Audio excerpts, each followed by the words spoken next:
नमस्कार, मी अमोल भिका व्यवहारे, शिवसेना कार्यकर्ता, नाळगाव, तालुका बोदवड, जिल्हा जळगाव. यासाठी माझे एकच आवाहन असे आहे की या सिकलसेल रुग्णाची आरोग्याची स्थिती खूप अडचणीची असते. त्यासाठी मी आवाहन करतो की महाराष्ट्र शासनाअंतर्गत तसेच सार्वजनिक आरोग्य विभागाच्या वतीने सिकलसेल अनिमिया विशेष अभियान दिनांक 15 जानेवारी ते 7 फेब्रुवारी 2026 या कालावधीत सिकलसेल आजाराबद्दल तपासणी, निदान, उपचार, समुपदेशन व जनजागृती केली जात आहे.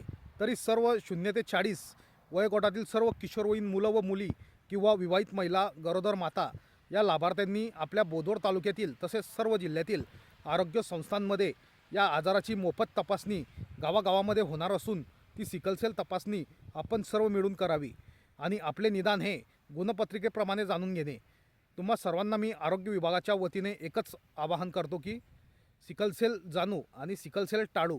अरुणोदय सिकलसेल मुक्त भविष्यासाठी. जय हिंद, जय महाराष्ट्र.